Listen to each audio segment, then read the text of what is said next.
Today, we're diving into the final video of our series on app development and investment. Over the past 9 videos, we've covered everything from the potential of mobile apps in today's markets to budgeting your development and choosing the right team, and even discussed marketing and discovery. So if you've been following along, you know we've been building up each stage from awareness and inspiration to decision making. These videos are designed to guide you step by step through the app development journey. So if you've missed anything, be sure to go back and check them out. Now let's jump right into your app development journey. Today we are diving into the critical stage in your app development journey, how to get started. This video is the 10th in our series, and we'll break down a step-by-step guide to converting your idea into actionable steps. And if you've been following the series, you're now in position to start making some real progress, whether you're an investor, a developer, a founder, or you're already in the middle of your entrepreneurial journey. I just kind of wanted to look at this growth, right? First question we always have is, how much potential is there for me to make money, right? And we see that the app market growth from 2024 has been around $225 billion, right? And it's expected to go up to $400 billion by 2028. The growth is just amazing, right?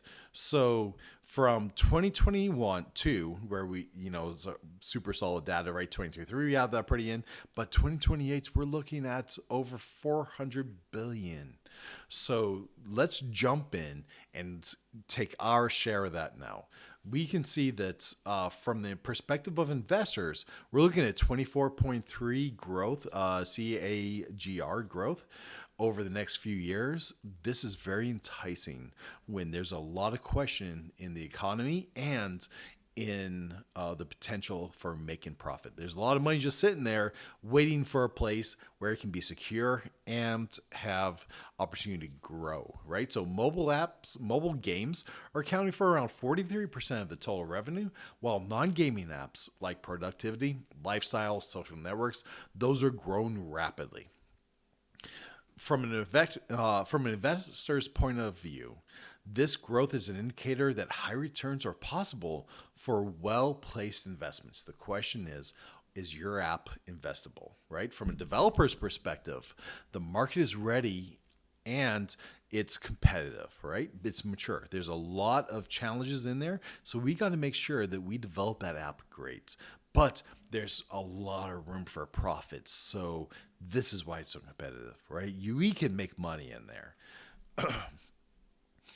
Now, before you invest any time, money, or resources into building your app, you need to validate your idea. You want to see why apps fail before they even begin, right? So take a look into some market research, right? Look at the current trends, look at what the competitors are doing, and realize that 50% of apps fail because they don't identify the market correctly, or they don't have the proper amount of marketing, right? It's kind of somewhere in between there, why most of the apps fail, right?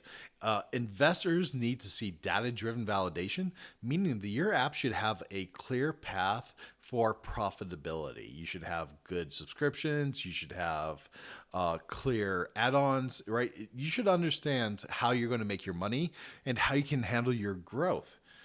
Right? And also take a look at the competitive landscape. Identify your top competitors. See where there's room for you to make money. See where that gap is, right? Developers should be thinking about these pain points and addressing them directly. And maybe this is what your entire MVP is all about, proving that you've really found that gap that makes sense, so that your investors can have some confidence that what the path you chose is going to make them money and make you money. Okay. Let's see, I already talked 50% of apps fail because they don't solve the problem that people care about. So you got to make sure that you're looking at the comments, right? See, is it the app or the existing app that you're competing with? Look in the comments, see where people complaining, see if your idea actually fits in there, and also see if there's a near solution that can solve your gap the way you want to solve the problem, cheaper, right? If there's no near competition, if there's no near replacements, then you know you're on a good step. Identify your top competitors in your niche. This is good because they've been working in this niche hopefully for some time, right? If you're pioneering new niches, this is great, right? This is brave. But is there profitability in there for you, right? A lot of competition in a market with a big cap is great. If you're in a $100 billion industry and you're looking to take 1 or 5% of that market and there's room for that, that's a lot of money, right? If you're in a $1 million industry, global industry, and you're looking to take 1 or 2%, it's probably not worth investing in the app in the first place. Investors, they're emotional driven, right? But you got to convince them. You got to have the data that shows that this idea is validated. You got to be able to say, based off of what we've done here and what we're seeing, what our market research shows, there is opportunity. We have a path in there. We can make this profit based off this. And we believe that if we do this, this, and this, we can gain this market share. You don't have to be 100% on that, right? Because no investor is going to look back and say, Phil, you said you're going to take over 80% of the market. You only took over 76% of the market. I'm out of there, right? Maybe some will, but if you can identify them early and not deal with them, God bless you. Developers should think about the user pain points. You need to look at the market segments. You need to look at the deliverability. You need to look at how you're matching your key resources with your value proposition, how you're providing gains, how you're relieving pains, and how your product directly addresses those concerns. Let's say you're building an app for a financial plan, right? There's already going to be an app like that, right? Absolutely. But there's still a pain point that's not being addressed. What is that pain point? I'm already working on a couple apps that I have in my mind where we're looking to create data-driven, AI-driven solutions that deliver recommendations, and you can anticipate those market margins. You can put in predictors that are based off AI, where it's going to predict that loss and that gain. And then you can provide opportunity. You can increment, you can minimize loss and maximize gains, right? And we can do this through AI. There's room for this kind of concept right now, right? So even in financial apps where there's massive competition, there's still a lot of room for opportunity. So after your idea is validated, you got to build your MVP, right? How do we break down that budget? So you guys know me. The biggest part of your work is in the planning and in the marketing. The development, while it's critical, this is where a good part of your budget has to go, right? But it's fairly methodical, right? So first of all, you have your discovery process, right? We know that. So this is where you do your engineering of your MVP. You plan it out. This is going to be 20% of your total budget. 20-25% of your total budgets, right? And the riskier it is, the more you want to put into that. On the marketing side, you want to have 10 to 30% of your total budget. But let's just talk about our development budget, right? Of that development budget, say you have $50,000 that you can spend on development.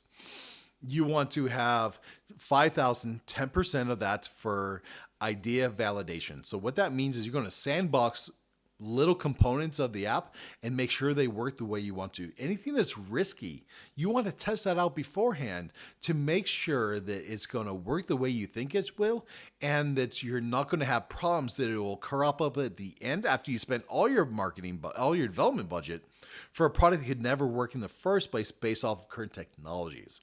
A lot of technologies will promise something and not deliver. Verify that in the very beginning. Then you have the design, right? And sometimes you'll start this design process in your discovery process, right? But your MVP design should be on, in my opinion, Figma. No way around it. You should have your real design in there. You should have gone through and tested it. You should have shown it to people, maybe done some case studies and thought through it. You should have run through it like 20 times. You should think of every edge case and make sure that your design is making sense. Try to tear apart that design like you hate your app, right? We know you love your app, but don't have rose-colored glasses when you're looking at design, because that's what your MVP development is going to be on. So design 20% of your budget, and maybe 80% of the entrepreneur's time should go here, right, in this stage, right? Of the development stage, 80% of your time in the design. Just verify it, test it, ask some friends, wash your face and imagine that you are Scrooge McDuck or Daffy Duck or, Mickey Mouse, right? And any of these, I love the Ace characters, right? Because they kind of all show a small part of humanity. And it's kind of fun to rotate through those personalities. We can all imagine ourselves as one of those characters or another. Go through that design process and look at those designs through each of their lenses, and you'll be pretty successful. That's a pro tip. The development, right? That's 40% of it. Then you're going to have 10% for testing. And then you save some budget, 20% of your budget for post-launch improvements. This is still part of the MVP process in a big way, because you're going, as soon as you get users using the app, as soon as you really test it out, right? As soon as you start using it yourself, you're going to find things that you never realized in the design process. So plan for that. Know that 10 to 40% of your effort needs to be reserved for that development post-development stage. This is things that happen during QA where you're like, wow, I just realized that these charts don't make sense. I just realized that this flow isn't convenient. I realize now that as a platform, I need to spend a little bit more time on the user's journey rather than so much time on the journey of those selling the services, or vice versa. I've seen it go both ways. And just to have a clear understanding of that, we're looking at probably $15,000 to $75,000, depending on the complexity. And again, I want you to reserve 10 to 20% of your overall budget for that post-launch improvement. Investors, here's what investors are looking for. They want to see proof of concept. Does the MVP work? Will it attract users? Now, they may come back time and time again. I see investors, especially angel investors, they come in, they're like, wow, this is great. You are really driving it in a direction that I can get on board with. But based on my experience and my gut, and this is the big thing when you hear like, based on my gut or my feeling, is we should have this, right? You want to have that a little bit of budget to entertain them, to go in there, make those modifications, and really drive them. Now, the other time is, it may not be investors. It might be your super fans, your super users that are using this and testing it there with you and putting their business on the line with you. And you're going to want to say, wow, user, that was a great idea. I'm going to implement this for you. I'm going to implement quick. They're going to go from super fan to raving lunatic fan. They're going to love you. So make sure you reserve some of your budget to handle those changes. And you're going to find that while you don't want to satisfy all of these changes, right? Doing some of that is really going to drive your business. Now, for developers, the MVP, what it does, like think in our mind, MVP is going to give me a chance to have a good product out there. It's not going to be perfect, but I want to get that feedback loop running. I want to get the community involved. I want to get my super fans feeling like they own it so that they can give me advice and that I'm listening and my heart is there for them, right? And it should be, right? So use these guys, utilize them, empower these guys, and you're going to find that you're way more successful than you ever thought. For example, if your app's a fitness tracker, right? Your MVP should just focus on the daily steps in calorie tracking, right? If it's based on calorie tracking with a clean UI. And you can add additional features like personalized coaching or nutrition planning after you validate users' interests. Now, why do I say this? If you go ahead and put a section for coaching and nutrition planning in there, and it's a mobile app, right? An app that's going to go on the Google Play Store or the Apple Store, then you may get turned down because those are future features and they don't want to see future. They don't want to see test features. They don't want to see coming soon, right? So get that minimum product out there so you can test it, so you can get approved on the stores and on the stores in the first place. This is one of the biggest challenges that a lot of single freelance developers don't understand, is how to get the apps on the store, because they don't do enough projects and don't have the reputational capital with these app stores to get on there. It's a big deal when the higher price projects are going on, and time matters, right? There's a lot of ways to address that up ahead of time. But I find that small developers don't have that in mind. They're focused on that high quality, that's not MVP, but that perfect product, right? Guys, don't focus on that. Focus on that quick iterative changes, listening to your audience, giving them what they want, and providing massive value quick, and building those super fans. User acquisition. So this is exciting. I think this is one of the areas that I focus on most, because it's where your real money lies, right? I can make an app. Almost anybody can make an app. The question is, how well is it going to be, and how is it going to perform in the end, right? So here's some conversion rate data that you should have in your mind to feel good or bad about yourself, depending on where you are, right? Now, each of these this is general, right? So depending on your niche, it might be higher or lower, right? We all know how averages work. So SEO from your web, from website, from the app store, from, general, your just presence, right? Your WordPress site or whatever kind of website you have based off for your early launch. You're looking at 80% of the people that go there should be downloading the app or making purchases. Content marketing. We're talking about blogs, websites like Medium, Reddit, or the App Store itself also, because you can put a lot of content in the App Store. You can do promotions. There's a lot of stuff you can do on these app stores, right? In this regard, we're looking at 10%, right? Because content marketing is huge. This is where you have long content, short content. You have a mix of content that's going to bring people in. And maybe you're even doing some competitions, right? So this is where we have social media ads and competitions, right? 4% conversion rate on that. So now here's the challenge, right? You're going to get a lot of impressions. You're going to see a lot of your ads being shown. 4% of the people that see your ads going and interacting, downloading your app, purchasing your subscription, right? This is great. Okay, Google ads, we're looking at 5%. This can be similar. Google ads, Facebook ads.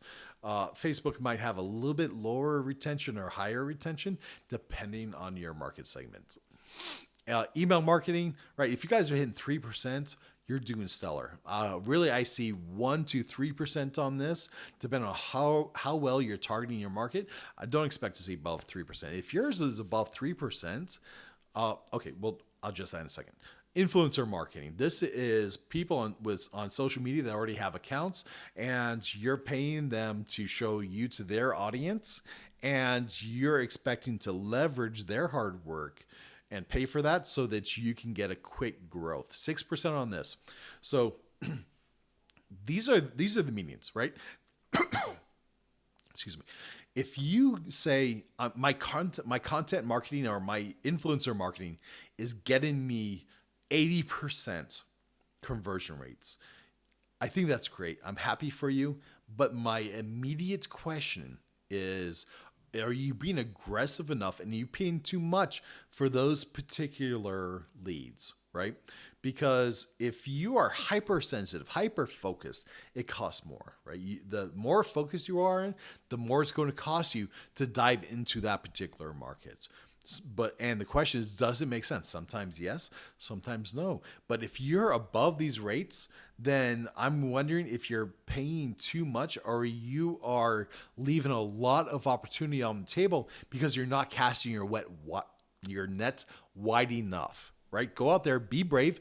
Don't be sad if you're getting on SEO 4 to 8%, right?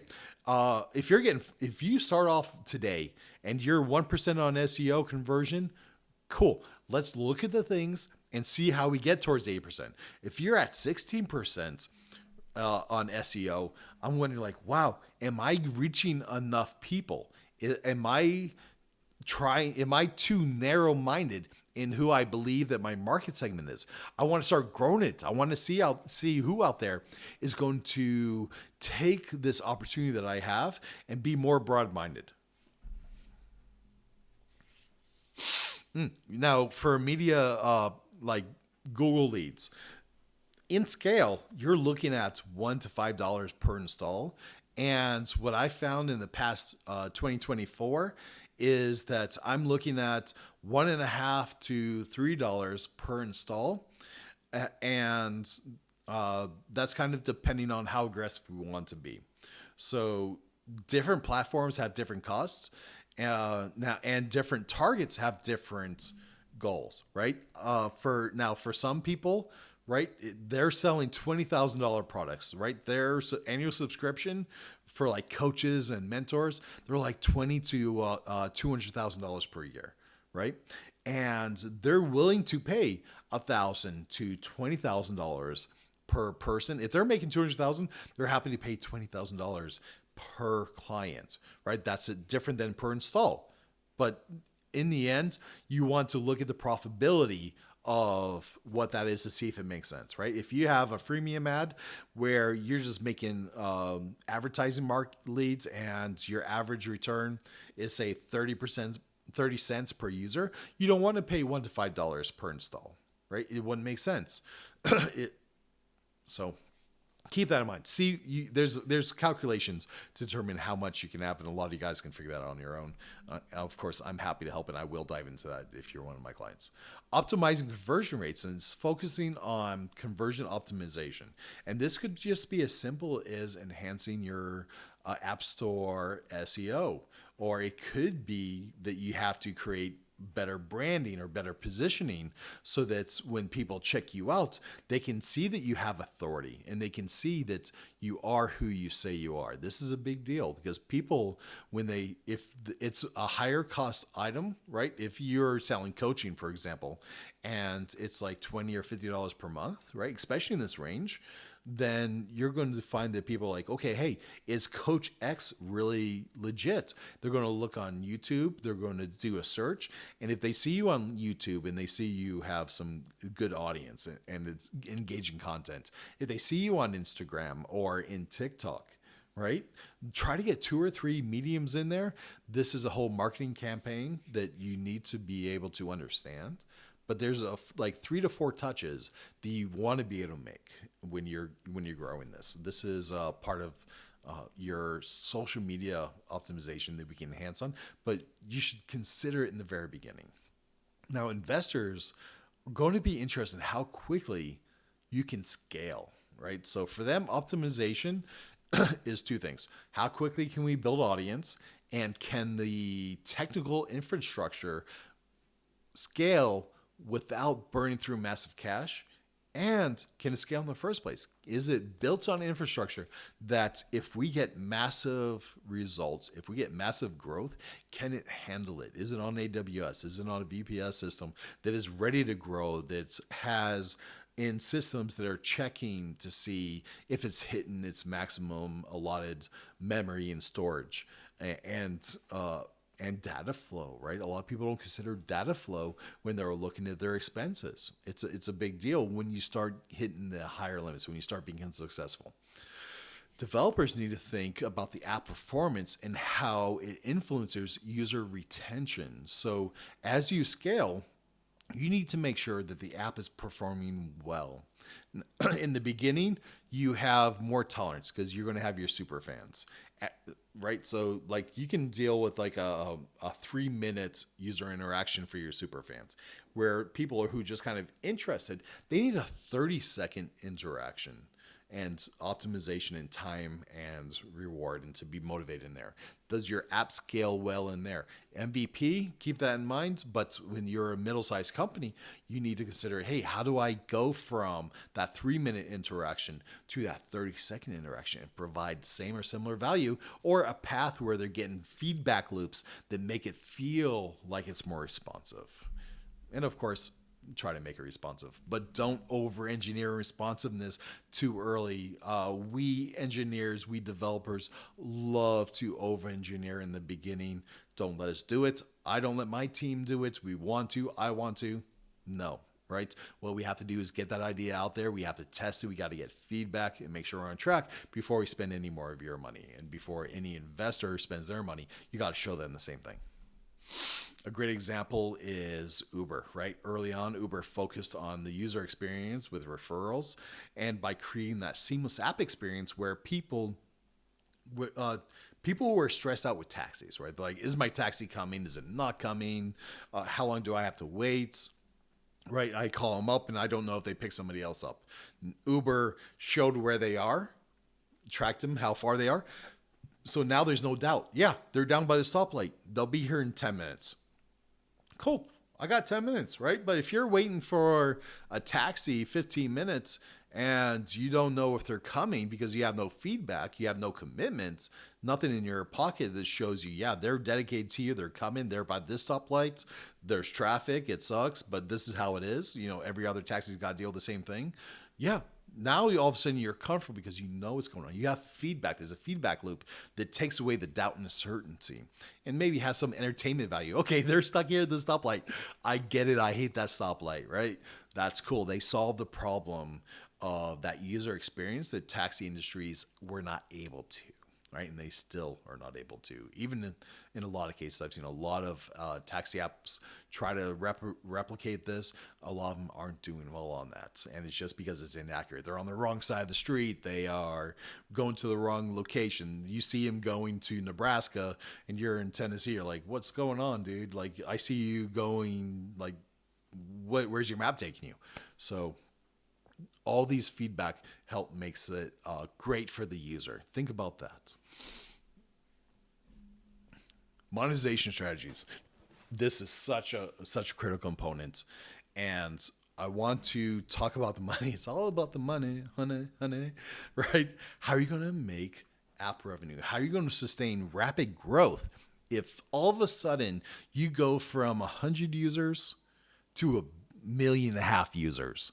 Right? Are your systems going to crash? Are you going to be able to afford the server bill at the end of the month if it goes from $300 per month to $50,000 or $200,000 per month? Have you planned for this? Have you kind of encouraged your investors saying this is going to be amazing and this growth is going to take place? You want to get in early, right? When you're talking to investors, you want to give them that feeling like, yeah, this is going to be explosive growth. You got to plan for that, and you got to plant that seed ahead of time so that if you do get that viral growth, right? And it may happen in day 3, it may happen in day 450. But when it does happen, right, because of all your hard work and your good plan, your development team's amazing development, and your marketing team's amazing marketing, your sales team just reaching out there and doing the job the way they should, then what you want to do is make sure that you put in those roots, those seeds to the investors, so that you can say, I now have confirmation. I am growing massively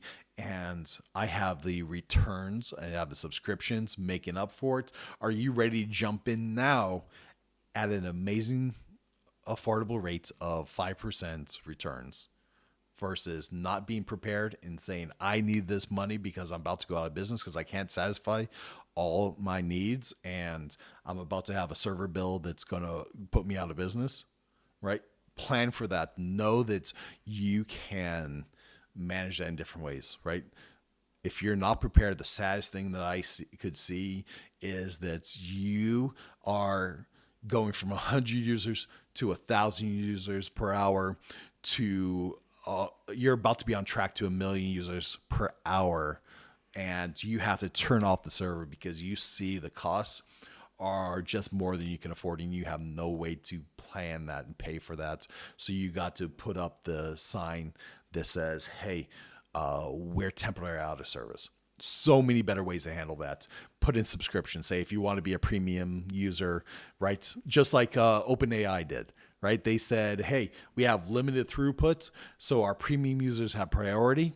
And even though they have some restrictions, right? And then if you want to be like an enterprise user, yeah, okay, as long as you're going to pay for it, we got you covered, right? But have that idea ahead of time and planned out so that you can rapidly develop that. Some of these things can take a week to implement if you're not prepared. Don't be in that situation. I don't want to see you guys hurt like that. So freemiums, let me kind of go back to this. Here's a good way to visualize the breakdown, right? Most of the apps out there, non-game apps, we're looking at 79% of non-gaming apps are subscription based. Now they may have advertising supplements, they may have like a freemium component, right? But the majority of the profit-making apps out there, subscription based. There are some freemium. I'm not a super fan of freemium in a lot of ways, but I also love it. So here's freemium. Freemium is you can come in free, but to get additional value, you have to pay. Subscription is a hard wall where you're saying, look, you either subscribe or you're out, right? You can't even get in. Ads, right? Just like, hey, you can use the content and there's some interruptions, and depends how you plan it, right? They all have their place, but there's ways to combine that, right? There's a lot of freemium apps where the next tier is subscription, right? So 56% of all app revenue comes from in-app purchases in a freemium model. Now there's other like ads, there's sponsors, there's data, right? There's a lot of ways to make money from apps. You just got to make sure that you're clear about that in your terms and that you plan for that. Subscription models, non-gaming apps, right? 79% of top grossing apps rely on subscriptions. Investors love subscriptions. Even a simple investor, right? The dumb investor, right? If there is such thing as a dumb investor with millions of dollars still, right? They love subscriptions because it's easy to understand, right? The lower the bar to entry and understanding your app's financial model, the better return you can make as an entrepreneur. The more complex it is, the more technical the investor is and has to be to understand your model, the higher their return is going to be, the lower your return is going to be. So plan for that. Keep the model simple, right? Simplicity in the very beginning is where you really want to be. You can get complex when you're talking to venture capitalists, right? They have fun with that. They swim in that. This year and this past years, venture capitalism has not been amazing. It's not really been counting for a lot of money. It's been crowdfunding. It's been angel investors. It's been bootstrapping, right? It's been getting money from friends and family to get going. So consider these early on, right? Investors, another thing they're looking at, what's the long term, right? Now, for investors, you want to sell the short term and the long term, right? They're looking for both. They need to see how quickly they can get their money back and what's the long term equity play on that, right? So play them both. Developers, we need to ensure that monetization doesn't hurt the user experience, but it also supports the app for rapid growth. I mean, look at Netflix, right? They were really the first to bring in subscription-based model that revolutionized the entertainment industry. Now, there was kind of some, gray markets where they're using subscriptions, right? But they were really like the first to bring in. Like, I think they're even really before Adobe and all these software companies started changing over to these subscription models we all love and hate today. So they focused on content quality. They focused on user retention. They focused on reducing costs. Like, one of the real reasons they started a subscription model was because they had warehouses full of CDs. And they said, how do we reduce these costs? And then they found, right, like, okay, cool. We'll do subscription where we will give every family that's subscribed three CDs. They can hold in their house as long as they want, 2 months, 3 months, a year, right? They can hold these CDs forever, right? And we now have to pay less for warehousing. We're going to have subscription costs. Users are going to be happy because one of the pain points that they had to deal with from Blockbuster was that people hated paying fees. Like they just hated it, right? Like they're like, no, just I'll pay the rental, but when you call it a fee, that's terrible. So when you come into a subscription model, they're like, oh, cool, I'm subscribed. I can hold these CDs as long as I'm subscribed. That's awesome. And if I want to buy this CD, I pay $9 or something. It's like a ridiculous price, $20, right? It wasn't like these $30, $40 fees that Blockbuster was running people over with, and they really felt hurt. So they changed the language and they changed the service model. See how you can do that with your app. Just be creative. Have some fun with it. Okay. Scaling your app post-launch, there's a few things to consider, right? So now that your app is live and it's making money, it's time to scale. You've proved your idea, or you've either validated your idea, right? Or you said, wow, my thesis was wrong. It's time for me to get out or modify, start over. Like I go back to my learning. How do I go back? How do I change my concept? And what ideas do I have to prove to make sure that I'm going to make money, not lose my shirt, right? And here's why. Initial launch, you're looking at this you're looking at $50,000 to $150,000, right? But kind of like the median, the lower end median, it's 50,000, right? Regional expansion, if you're looking to grow into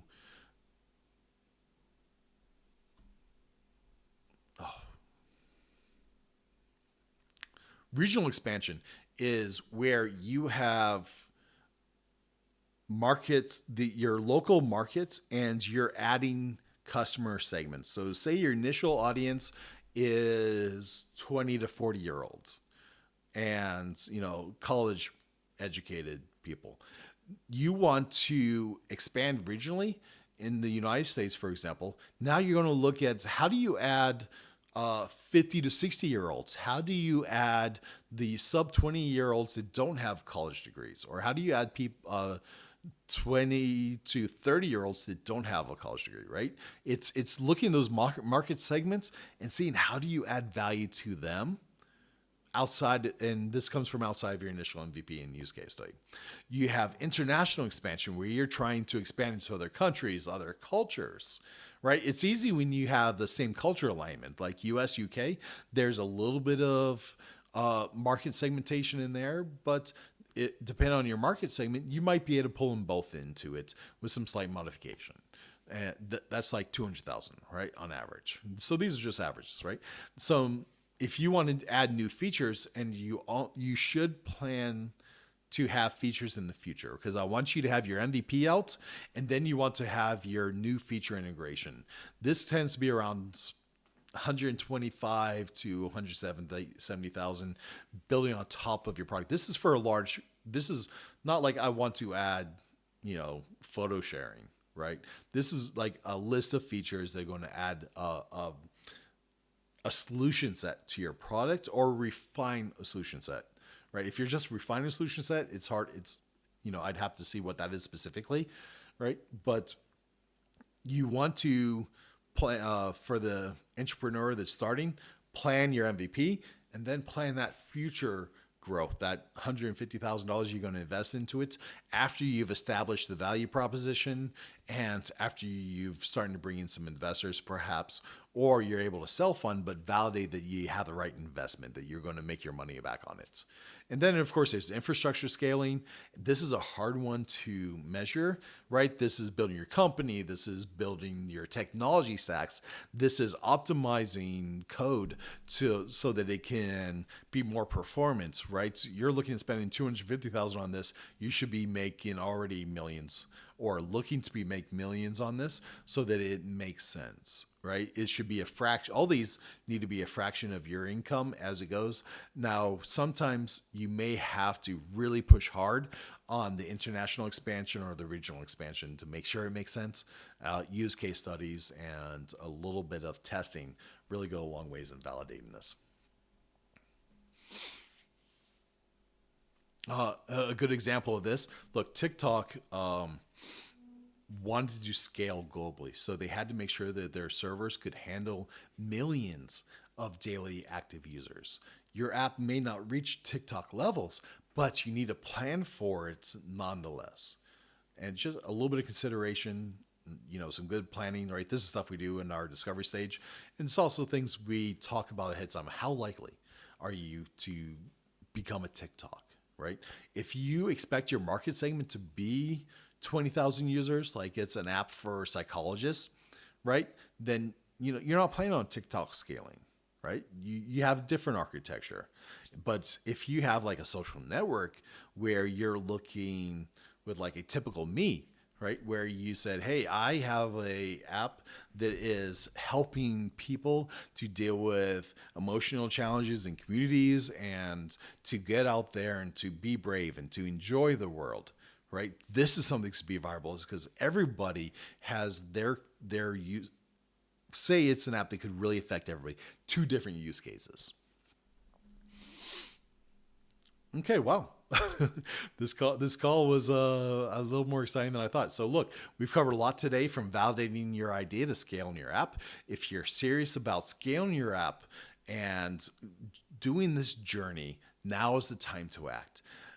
If you've been through this entire process, trust me, the sooner you start, the next step, the faster you'll see results.